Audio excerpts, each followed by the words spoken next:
JT here. I just had to get out of the office to enjoy some of this beautiful fall weather before the iron fist of winter descends on us here in Minnesota. So I'm down by the St. Croix River with my laptop and camera, recording another video on stress. Now in previous videos I may have made it sound like stress is all bad.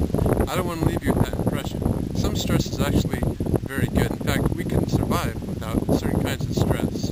One expert has divided stress into two main parts. One is called eustress and one is distress. Eustress is spelled E-U-S-T-R-E-S-S. And distress is the kind of distress you think of when you think of a distress signal. So eustress is caused by stressors that actually drive us to become stronger, and distress is caused by stressors that damage us faster than we can repair it. Now, if we don't get some stress, we slowly become softer and weaker. This is why your arm is about half its size once it gets out of a cast, if you've ever broken your arm. You haven't been using those muscles, they go into atrophy, and they just get weaker and weaker. The same thing happens to us when we're not under any stress at all. So why do we need stress, and how can stress be good? Well, my favorite way to explain this is what I call the muscle analogy. Now, bodybuilders have been telling this story for a long time, and I think it perfectly illustrates the usefulness of stress. So what exactly are bodybuilders doing when they lift weights?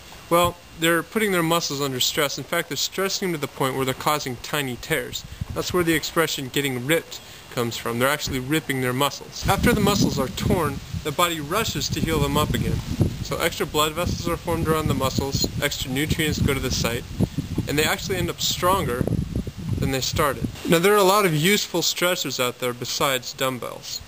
The grading systems in school, for example, are designed to be useful stressors. Students go through the pain of studying through tests and researching for papers so that they can get a better education, in theory, so that they can get more knowledge and become stronger people. The stress of facing a year-end review at work causes us to tie up loose ends and reevaluate our situation, actually strengthening our career. Well, if stress is so good, why do we always talk about it in such negative terms? Let's look at how stress is damaging. Let's look at chronic distress first. Now imagine you're a novice bodybuilder. You're in the gym every day working out without an experienced mentor.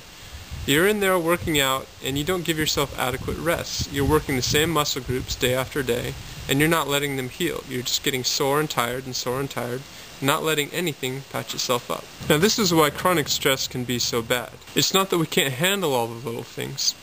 It's just that when we don't give ourselves time to recover, time to recuperate, they add up and cause all these negative effects. The damage caused by acute stress is a bit of a different story. Acute stressors are more like the muscle injuries that we get in an accident rather than the muscle injuries that we would get from working out too much without taking breaks. There's not much we can do about acute stressors. They come when they come. They're a part of life. But we can be as prepared as possible by remembering the definition of stress and maintaining our physical health, our emotional well-being, and our rational minds. In my next video, I'm going to talk about some key ways to prevent chronic distress. I'm also going to cover some ways to make sure that your stress is working for you rather than tearing you down all the time. Check out the website for more on useful stress, and I'll see you next time.